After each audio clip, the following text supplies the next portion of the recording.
Welcome to the Animation for Adults podcast. My name is Evan Vernon, here today with a very, very important addition to our interview special. Today's guest is Joey Clift.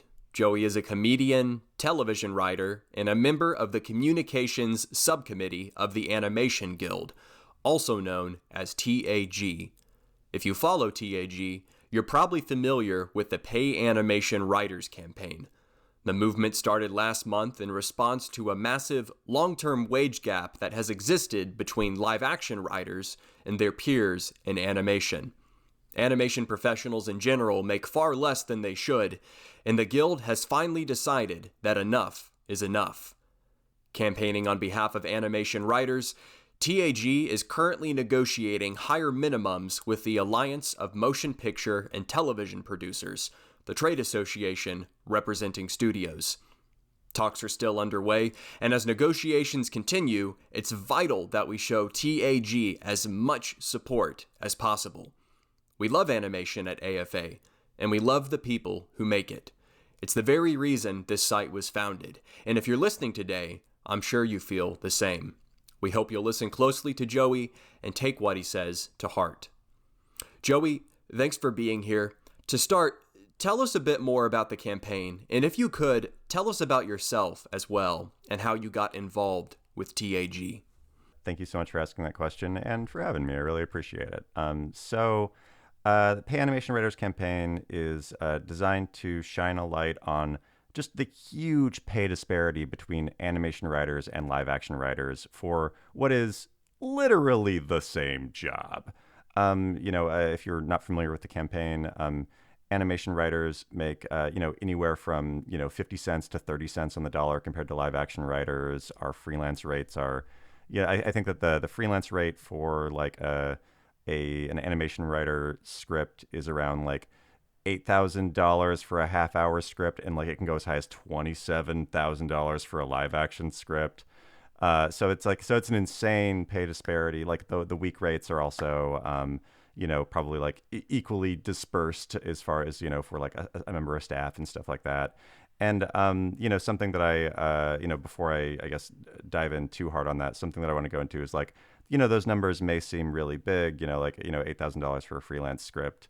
But a half hour script is expected to take hundreds of hours of work based on kind of what the Animation Guild has listed as what the amount of time that we're like allowed to do it, or the amount of time that it's suggested to take to do it. So we're really talking about like I think that when it breaks down, we make about $15.75 per hour on an animation script when you factor in agents and managers' fees and stuff like that, which is like, that's less than I made as an assistant when I first moved to Los Angeles 12 years ago. So, we're really just trying to shine a light on this huge pay disparity that just exists due to like studio greed more than anything. And, my personal spot in the industry is that I'm a TV writer, comedian, and I'm in the Animation Guild because I'm a writer for animation, and I've written on a ton of, animated shows for, various networks and streaming services and things like that. And once you receive a certain number of kind of credit hours on a guild show, it's a requirement for you to join, the Animation Guild in the case of animation writers. So, I'm in the guild as a matter of, being a part of that side of the industry, working in the animation industry. But other than that, I'm in the guild because I think the guild is great. It does such a great job of, protecting workers and allowing us to collectively bargain and get things like health insurance, which is great. It's great to have health insurance. So in my specific role is that I'm a volunteer for the communication subcommittee of the Animation Guild's Writers Craft Committee. So I work with a small group of volunteers to basically come up with campaigns to kind of illuminate the fight that animation workers are going through ahead of our negotiations with the studios, which happens every 3 years about, negotiating increased rates and better contracts and stuff like that. And, just one more tag on that is that I'm an animation writer. This pay disparity is not just a writer issue. This is something that's like Animation Guild wide. Like color designers make significantly less than any other craft in the Animation Guild. Like there are so many other crafts, directors, storyboard artists that are like so underpaid for the value that they bring to the studios. What we're looking for, though I'm part of the Animation Guild subcommittee about, paying animation writers more, this is really, an animation-wide issue of pretty much everybody working on this side of the industry. And we're really fighting for, what we're calling a new deal for animation to get better rates, better contracts, and, better quality of life for like everybody that does this craft that people take so much joy from and the studios make so much money from. You've given us a lot of great information, right? Yeah, sorry. I'm just so fired up about this. Sorry about that. No. Thank you so much. I think you've really set the scene for us. You mentioned how there's this hashtag Pay Animation Writers campaign that specifically talks about how writers such as yourself are undervalued in the industry. And, it's just really depressing. The cost of living continues to rise, especially in places like LA, where I'd imagine most of you are based.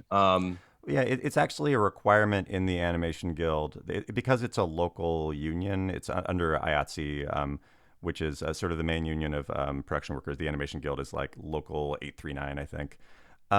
Because of that, we're required to live in Los Angeles. So it's like part of our kind of part of the rules of the union is that because we're an LA local union, we have to be in Los Angeles to do these jobs.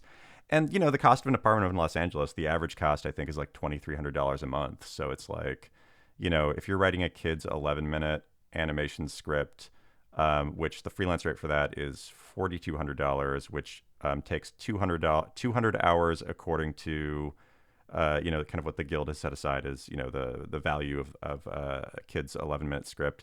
That's, we're talking 5 weeks of work for $4,200 before taxes.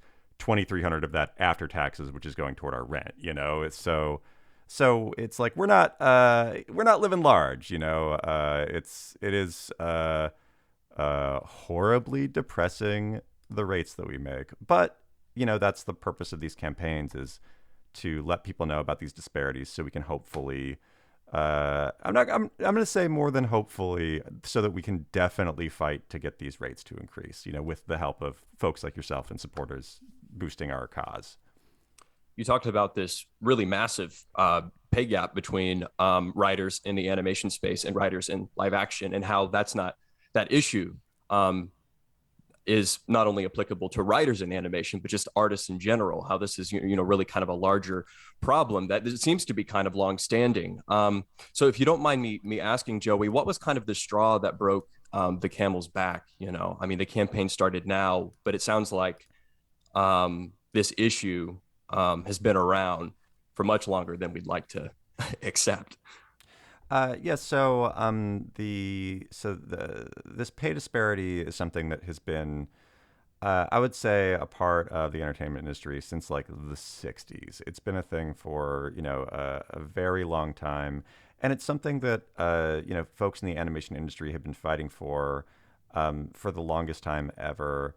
And I would say that there have been definitely moments of people fighting for, I would say, fighting for greater rates and stuff like that. Like there are a few adult animated shows, The Simpsons and a few other shows that were able to fight for pay parity with live action writers. They're part of the Writers Guild of America, which covers most live action productions, and then like the few animation productions that were able to cover it.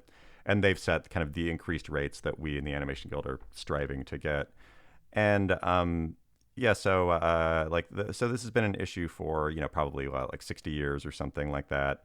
And I think that I think that the straw that broke the camel's back is, I think that this has been an ongoing thing that people have been upset about. But I would say that we haven't felt empowered, as a society to fight for collective bargaining until fairly recently. Like, right, Striketober is definitely a thing. I would say that the main IATSE, like the main our parent union IATSE, recently had their negotiations with the studios, and IATSE had never even done a strike authorization vote in their entire decades upon decades history as a union in the history of Hollywood. And then finally, like, they just decide they were getting such a raw deal in negotiations that they decided to like actually hold a strike authorization vote. And I think that like 98% of members voted to approve a strike authorization vote. So so nearly 100% of the union was like, oh yeah, we will fight for, we're willing to fight for like better, wages and treatment and all of these things. And I would say that that's something that, like has definitely empowered us as a union to believe that, not only can we fight for something better than what we have, but like we have to. And then I would say that the pandemic also, like, if we're being real, plays a big part of it. Like, the live action industry had to shut down over the course of the pandemic because we're in a pandemic, and if you're shooting something in person, that's like not maybe the most COVID friendly way to do things. The animation shows have at no point shut down. We just immediately switched to remote work. So like we literally kept the entertainment industry from going bankrupt in 2020 and earlier this year.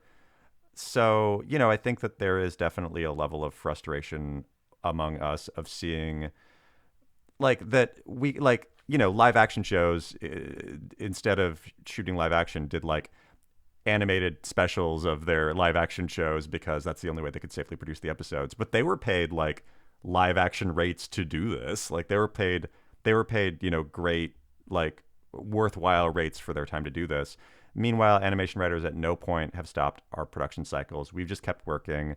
The animation or the entertainment industry has really leaned on us to like, create shows and content that's like kept them literally afloat during this pandemic.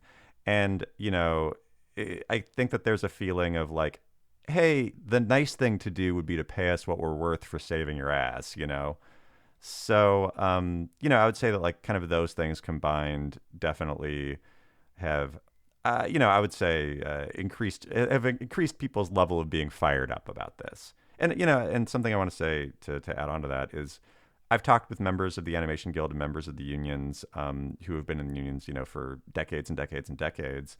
And a lot of them are saying that like this is the most fired up they have ever seen the Animation Guild to fight for this stuff.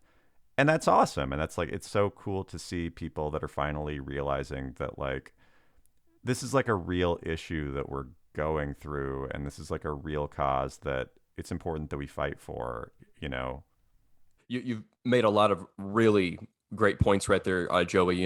I mean, I feel like some people, if they're not familiar with the workings of the industry, might just assume that the money isn't there if animation writers are being paid less. But this point you've made about how the entertainment industry was buoyed by animation artists and writers, during the pandemic, and the fact that all these major networks and streamers are also expanding their animation slate shows that the money's there, it just isn't being allocated correctly. So yeah, thank you so much for yeah. pointing that out. Yeah, I mean, there's a couple things with that. Like, there was I think like an article with one of the trades that came out within the past day or two that like kids animation is like one of the main subscription drivers for like a lot of the major streaming services. So it's like and there are like kids animation shows and like and adult animation shows are some of the top shows on the major streamers on their top 10 most streamed shows lists. You could also look at a show like, to use examples from the 80s that I think has been thrown around a lot from, folks in the Animation Guild. Like the show Dallas was a really big hit in the 80s. The show Teenage Mutant Ninja Turtles was a really big hit in the 80s. Which show are they still making episodes of?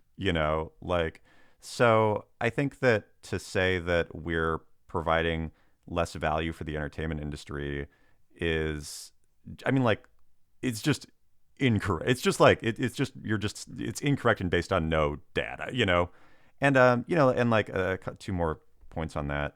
One, to go back to what I was talking about COVID, so this is a fairness issue in that we're doing literally the same job and we're providing so much value for these studios. We deserve to be paid what we're worth. The other side of it is it's like also it's a money issue on the other side of due to COVID, live action shows have increased COVID safety protocols that have upped the budget of live action shows, I think per episode, $260,000 per episode of a live action show for just, like increased COVID tests and COVID safety workers and stuff like that. Animation we have, I work from my apartment. Like animators are animating from their apartments. We have none of those increased costs from, due to COVID. So like, I don't know if they stapled an extra $100,000 onto the budget of each animated show so that the dozens of people who work on the show could like get paid what we're worth. That's still $160,000 bargain of what they're paying per episode of a live action show. And I know these are big numbers that I'm throwing around, but it's like, I'm just using this as an example of like live action shows just filming during COVID are significantly more expensive, and animation shows have seen no uptick in how much it costs. We might actually be cheaper because we're not paying for office space to staff everybody in because we're all working from home. And then the other point to what you were saying about like whether the money is there or not, I think that it's easy to define this as a kids issue versus an adult issue, but there are kids animated shows that are in the Animation Guild, and then there are kids live action shows that are getting paid live action rates that are both geared toward kids, probably both equally profitable. There are adult animated shows like Harley Quinn is an example on HBO Max, which is an amazing show, which is in the Animation Guild and being paid Animation Guild rates. And then meanwhile, there's The Simpsons, which is getting paid, like essentially live action rates through the WGA. So, so there's not really necessarily any rhyme or reason as to whether like, oh, kid shows are worth less or adult shows are worth more, because there are kid shows that are animation and live action that are both making vastly different rates. And then there are adult shows that are animated and also animated that are both adult that are making vastly different rates.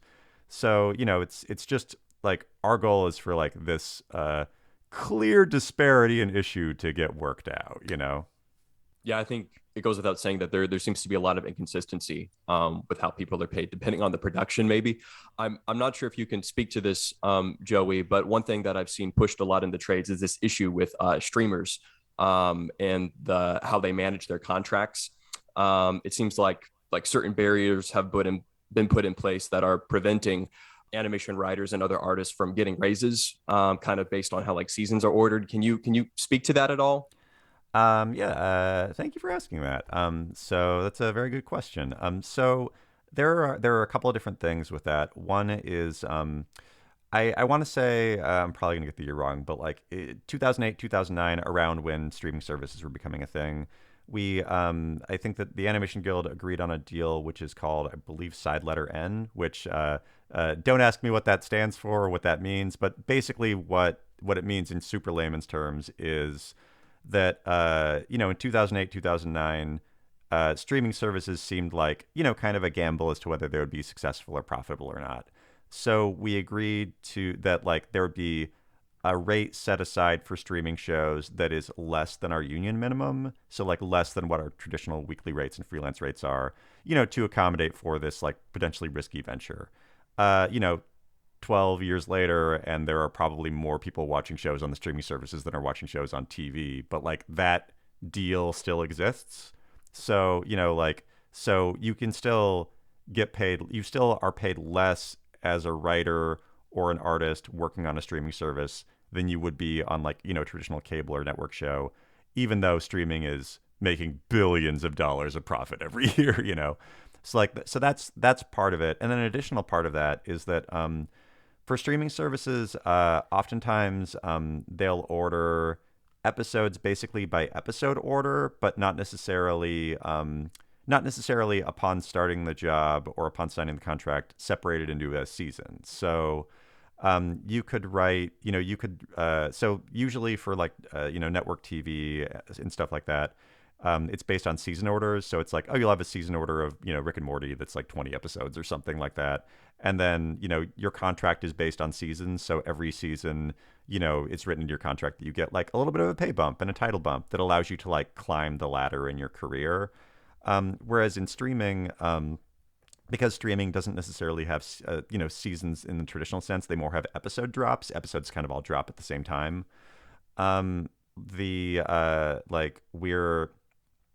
We'll be basically given an episode order of like 40 to 60 episodes or whatever. And, that's just an example. It can vary to usually less than that. That's like a bigger order. And, that episode order of 40 episodes could be like considered one season in your contract, but the way that the streamers release it, it could be one season, it could be 5 seasons, it could be 3 seasons.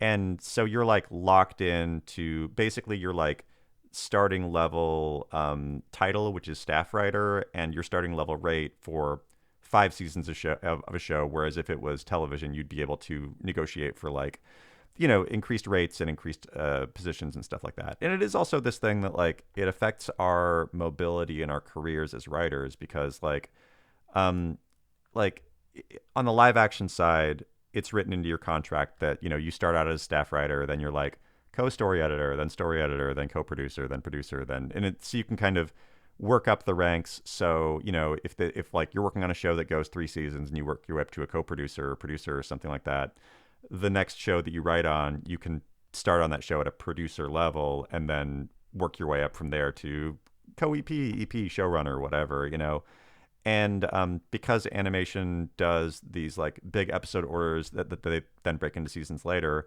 and there are also just like less titles in animation writing, which is another thing that we're like fighting for, is just like title parity. You're hired as a staff writer, and then you'll be a staff writer, for 2 years or however long your job is, and then it'll come out, and that'll be 5 seasons of the show, and then on your resume, you're a staff writer for 5 seasons, which is like a red flag for, if you would like to work in live action of like, oh, you were a staff writer for 5 seasons without getting promoted, you must be an awful writer. So that like it devalues us by not allowing us the same career progression as live action workers. And, because there are also just like less titles in animation, there's like titles also mean different things. There's like staff writer is a base level writer. And then like story editor, which is like one level above staff writer in live action. In animation, a story editor is like basically the second in command of running the show. So, like if we had, similar title parity so that we could see progression in our careers, that's also something that would just like aid in our ability to, negotiate better for ourselves and get better deals for ourselves. So yeah, like that's something that, streaming multiple episodes orders, and also just like our lack of titles in the animation guild, which is something that we're fighting to, see equality with live action writers, is definitely also, a big thing and a big issue on the table. You've said a lot right there, Joey, and really appreciate you being so thorough. This kind of reveals a broader problem, and really just the broader impact of this pay imbalance, this lack of I guess like pay equity or pay parity, as you said it, between live action and animation writers. How like specifically in the case of like those season orders, how it not just affects the writers in terms of how they're paid, but also their long-term advancement. You're talking about like the resumes and job titles really not reflecting the kind of work that they put into those productions. So that's extremely unsettling. Well, yeah, like in live action, you usually stop being a staff writer after it's like your second job. You negotiate to be something other than a staff writer.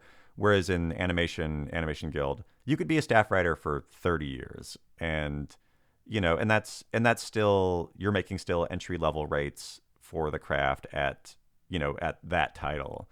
And then another thing about that like, I think is definitely worth flagging is that, I mean, for me, I think that this is a fight really of like us being valued for our like talents and abilities.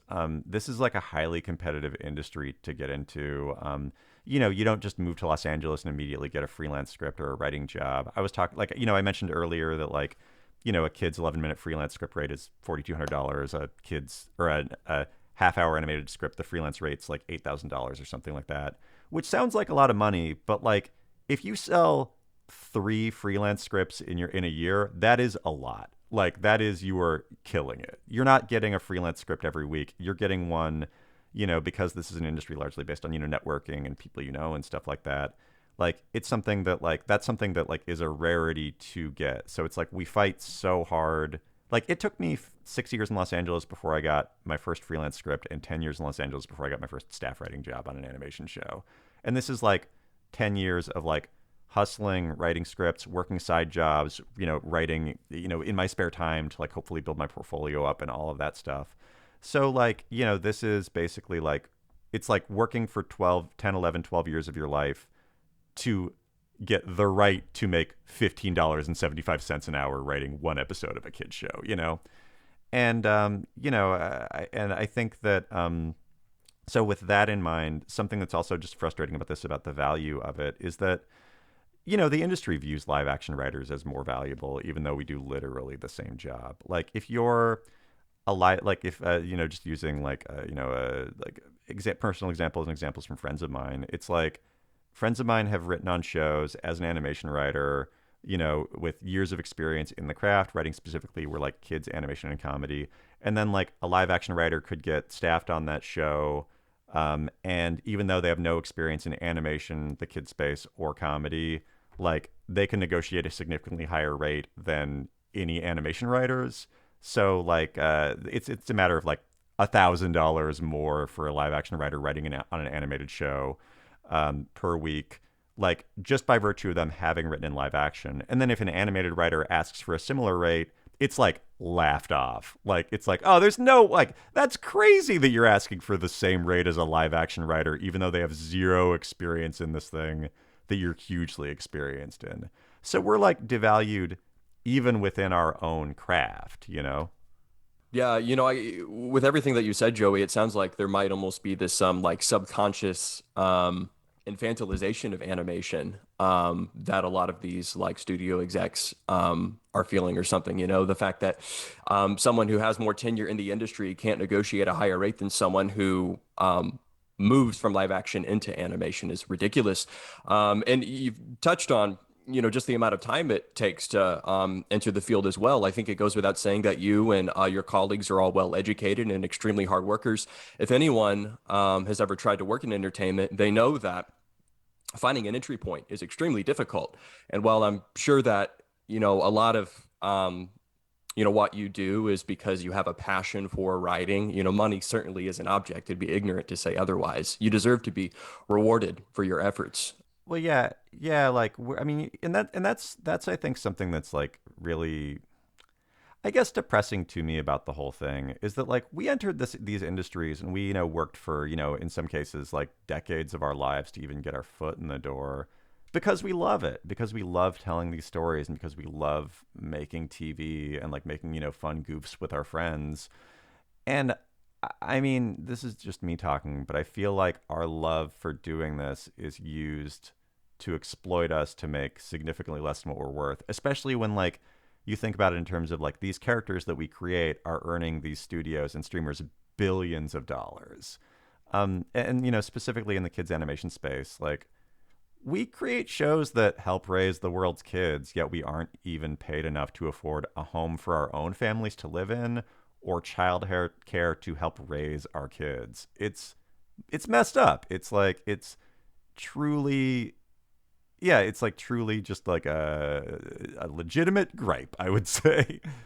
Yeah, bitterly ironic to say the least. But Joey, you've I think underscored this issue so eloquently for us. I want to respect your time, if you don't mind. I just have a couple more questions for you before we wrap up. So as a lot of our listeners probably already know, negotiations for pay parity are still ongoing. You've got the hashtag pay animation writers movement going on social media, and then the hashtag New Deal for animation, which I think is directed more broadly at animation professionals.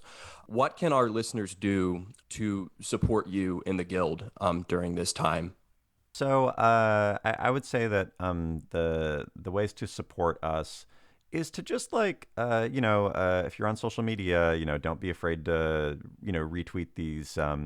Don't be afraid to retweet these campaigns. Use the hashtag Pay Animation Writers. Use the hashtag New Deal for Animation. Read up on articles. I think that definitely like be vocal in your support for animation workers, because like by doing that you're not just like putting a signal to us that that you care about and value our craft and the work that we've dedicated our lives to doing, but you're also putting a message to the studios and the streamers that like people realize that we're getting a raw deal and that we deserve better, and your support for us is like invaluable. Like it's I guess a little bit of context, like the Pay Animation Writers and New Deal for Animation hashtags were like the number one trending hashtags in Los Angeles and California several times over the past month. And like that fires us up. We're all on email chains in the Animation Guild where we're just like in awe that people are supporting the message that we're pushing. So, like if you're a fan of animation and if you love animation shows and you like want to support the people who create those shows, like this is the time to be vocal about how you're supporting our fight, Yeah. Well said, Joey. Thank you so much. And to all our listeners tuning in right now, if you'd like to learn more about the hashtag Pay Animation Writers campaign, or just more about TAG in general, we'll post all of the pertinent links in the interview description. Make sure you take to social media, retweet, hashtag as much as you can to support Joey and his colleagues. But yeah, Joey, I really appreciate your time today. This has definitely been one of the more somber interviews we've had because it is upsetting that this issue even exists. But it is encouraging to know that we have such eloquent and outspoken advocates such as yourself fighting for your fellow writers and artists. Really appreciate your time. Yeah, once again, thank you so much for having me and for covering our fight. It's by getting the word out and standing with us with stuff like this. This is how change is going to happen. And also, everybody should know, somber tone of this interview. I'm a comedian usually, so I'm usually funnier than this. So like that I'm being serious means I'm real fired up. So that means you should be fired up. Well said, Joey. Any last words or any last things you want to say before we wrap up? Yeah, I guess I would say any last words, once again, if you're listening to this episode, clearly you're a fan of animation. So thank you for supporting all the work that we do. And, I hope that you'll, outside of supporting the shows that we create, I hope that you'll support the creators of our shows in joining us on this, fight for, pay parity between live action and animation writers, and also just like increased wages and quality of life for the people that create these shows that, you love and are fans of. Thank you, Joey.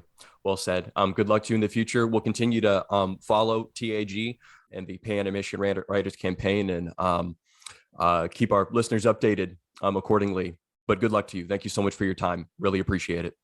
Awesome. Thanks for having me. And real quick, before we wrap up, we did want to make a small correction. The Animation Guild freelance writer minimums for a half-hour script are $9,099, whereas live-action half-hour minimums under WGA rates range anywhere from $12,290 to as high as $27,000. Now, $9,099 might sound like a lot, but when agent and manager fees are factored in, as well as the hundreds of hours it takes to write a freelance script, animation writers are only making a few cents over minimum wage per hour, all while living in one of the most expensive cities in the country. We've got a great graphic in the show notes that really breaks this issue down. And of course, if you'd like to learn more about the Pay Animation Writers campaign and the issues surrounding it, we'll include a direct link to the Animation Guild's campaign page. But want to thank everybody for listening. Let's do our best to support TAG.